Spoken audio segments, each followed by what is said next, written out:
এটা আমার app profile. এটা হইলো শ্রীনগর রেল স্টেশন এবং ভাড়া হলো 20 টাকা। ভাড়া 20 টাকা এরকম হয়।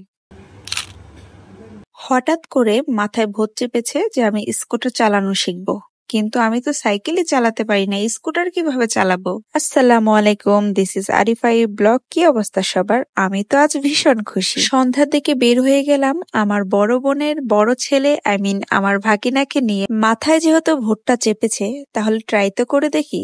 আমি যেহেতু গাড়ি সম্পর্কে কিছু বুঝি না, তাই বাঁধন আজকে আমাকে সব বুঝিয়ে দিবে। এন্টর রেফ্রিজারেশন 125 সিসি। এটার মধ্যে হলো যে স্টোরেজ হলো 22 লিটার। 22 লিটার অনেক কিছু রাখা যাবে এখানে। একদম আমি এখানে যে পানি, আর যদি কোনো সময় তেল শেষ হয়ে যায়, এটা আর কি অনেকে রাখেন, এটা আমি রাখছি অপশনাল হিসাবে। অপশনাল হিসেবে অকটেন। আর যেহেতু এটা তো গাড়ি চালানোর সময় মাঝে মাঝে পোকামাকড় আইসা পড়ে, ধুলা বালি, এই জন্য চোখ প্রোটেক্ট করার জন্য এটা তো ড্রাইভিং সানগ্লাস। আচ্ছা। আর এটা হলো যে ঢাকায় চালালে তো ঢাকায় ধুলা বালি, কত ধুলা বালি। আচ্ছা। এজন্য এটা হলো মাস্ক।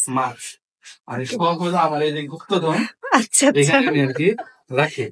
আর এটা হলো মাঝে মাঝে এটা লাইট জ্বলে, এখানে টিভি দিলে, আর এখানে যে চার্জ দেওয়া আছে, ইউএসবি পয়েন্ট, চার্জিং পয়েন্ট আছে। এটা লাইটটা কিসের জন্য? লাইটটা হলো যে অন্ধকারে যদি আমি এটা কিছু খুলি না দেখতে পারো। আচ্ছা আচ্ছা। আর আরেকটা যেটা জিনিস বেশিরভাগ স্কুটারে বা বাইকে হলো এটা কি ভিতরে থাকে, মানে এই যে তেল যে নেই, বাট এই আমার এন্টর্ক এটার নাম। এটার মধ্যে হলো যে আমি যদি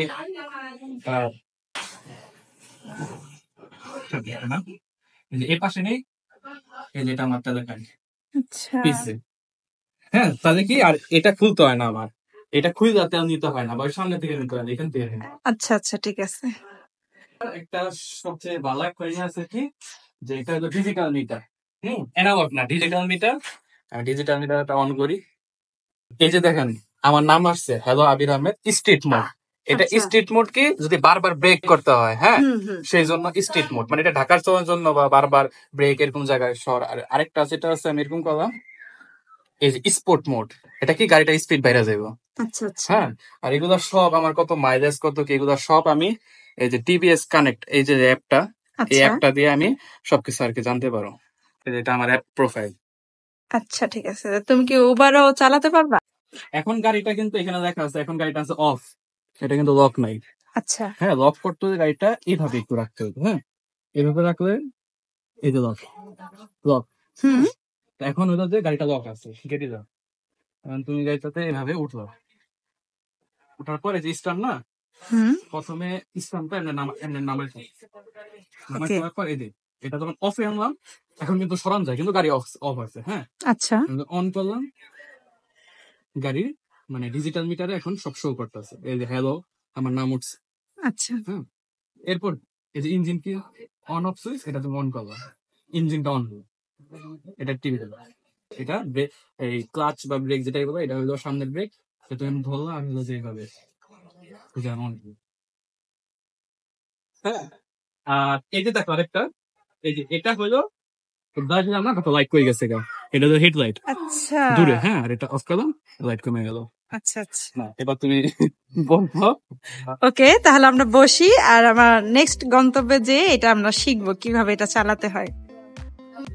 আচ্ছা, এখন হচ্ছে আমরা ব্যাগটা কোথায় রাখবো, রাখার কোনো প্লেস পাচ্ছি না, আমরা এখানে রেখে দিলাম। It's my bag. Okay, let's go. গ্রামের দিকে কিন্তু এখন হালকা হালকা ঠান্ডা পড়ে গেছে। রাতের দিকে ঘুরতে কিন্তু আমার ভীষণ ভালো লাগে। আর সেদিন ছিল শুক্রবার, বাইরে তেমন কোনো মানুষও ছিল না। দেখুন জায়গাটা কত সুন্দর, চারপাশে লাইট, আমার কাছে তো ভীষণ ভালো লেগেছে। তারপর স্কুটারটা বাঁধনকে বললাম, তুমি এক সাইড করে রেখে আসো, আমরা এখানে একটু হাঁটি, যেহেতু এখানে এখন একদমই মানুষ নেই। আমি ভুলে ব্যাগটি রেখে আসি, তাই বাঁধন আমার ব্যাগটি নিয়ে আসে।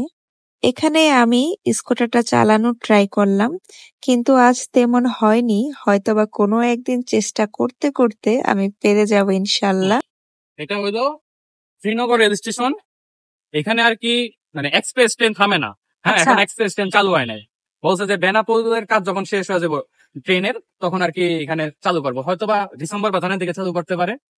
কিন্তু এখন এখানে ট্রেন চলে দুইটা লোকাল আচ্ছা ট্রেন, একটা হলো সকালে, আরেকটা হলো বিকালের আগে। আর এই দুইটা ট্রেন হলো এটা চলে। কোথায় যায়? এটা মানে হলো বিক্রমপুর থেকে দুইটা, মানে একটা হলো খুলনা যায়, একটা আচ্ছা হলো রাজশাহী থেকে। রাজশাহী থেকে যেটা আসে ওটা নকশিকাঁথা এক্সপ্রেস, আর যেটা আচ্ছা খুলনা যায় ওটার নামটা আমি সঠিক মনে পড়তেছে না।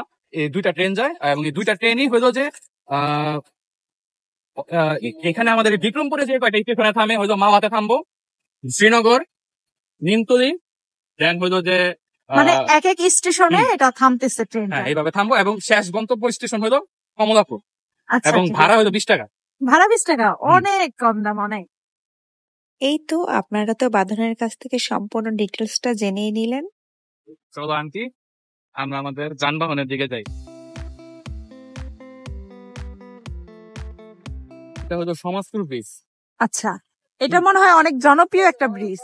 এখানকার মধ্যে কি মানে এখানকার আশেপাশে যারা আছে তারা আচ্ছা আর কি এখানে ব্রিজে সময় কাটাইতে আসে, কারণ ব্রিজ থেকে যে সুন্দর ভিউ পাওয়া যায়। আচ্ছা, এটা বিকেল হয়। বেলা হইলো এখানে মানুষ বেশি হয়, জনবল হ্যাঁ বেশি। আচ্ছা, এটা পুরাটাই একটা জমি মনে হইতেছে। হুম, এখানে বর্ষার সময় এখানে পুরা পানিতে থই থই অবস্থা। আচ্ছা, হ্যাঁ, আর শীতকালে এখানে ধান বুনে। ওই পাশেও, ওই পাশে হলো পুরা ক্ষেত।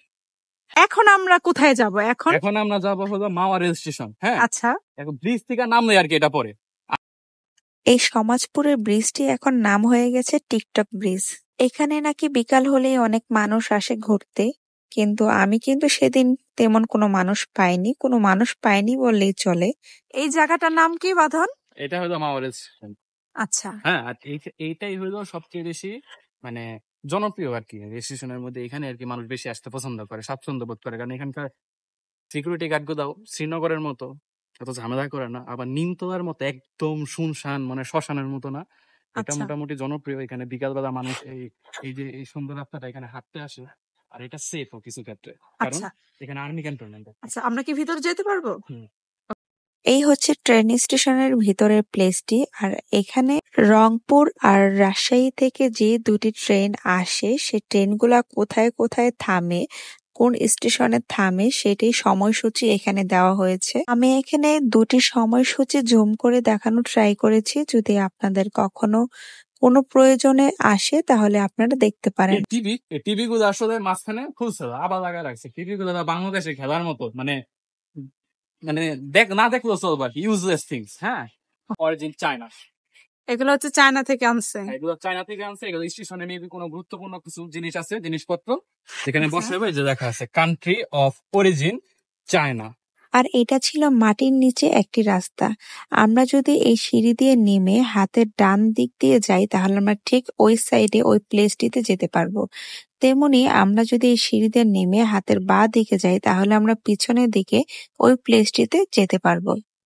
এখানে যখন এসেছি তখন রাত বাজে 8টা। তো বাঁধন আমাকে বলতেছে, খালামণি এত কষ্ট করে যখন আমরা এখানে এসেছি, চলো আমরা 15 মিনিট ওয়েট করি, তাহলেই আমরা এখানে বসে লাইভ ট্রেন দেখতে পারবো। তো আমিও ভাবলাম ওকে ফাইন, যেহেতু ওই রাস্তাটা দিয়েই ট্রেনটা যাবে তাহলে আমরা বসে কিছুক্ষণ ওয়েট করি। কিসের ট্রেন কিসের কি, এখানে আমরা ওয়েট করতে করতে প্রায় 30 মিনিটের মতো ওয়েট করি। না ছিল এখানে ট্রেন, না ছিল কিছু। তারপর ভাবলাম আর এখানে বসে কোনো কাজ নেই, চলো আমরা বাসায় চলে যাই। বের হয়ে দেখি স্কুটারের সিটের মধ্যে একদম শিশির পড়ে আছে। বাঁধনের খাজানা থেকে একটি কাপড় বের করে এটাকে পরিষ্কার করে নিল। দেন আমরা বাসার উদ্দেশ্যে রওনা দিলাম। যাওয়ার পথে ভাবলাম আজ তো কিছুই খেলাম না, চলো আমরা একটু ফুচকা খাই। আর এখানকার ফুচকাটা আমার খুবই খুবই খুবই পছন্দের। এখানে ফুচকাটা খুবই মুচমুচে থাকে, যা খেতে ভীষণ ভালো লাগে।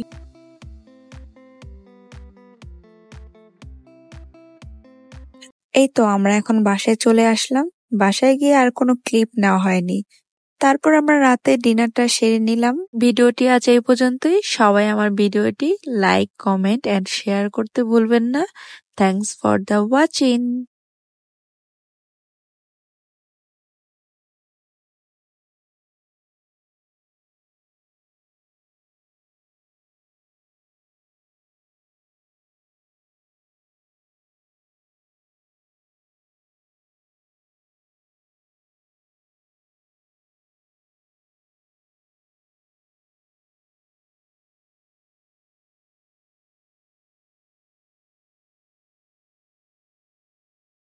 ভিডিওটি আজ এই পর্যন্তই। সবাই আমার ভিডিওটি লাইক, কমেন্ট অ্যান্ড শেয়ার দিতে ভুলবেন না। Thanks for the watching.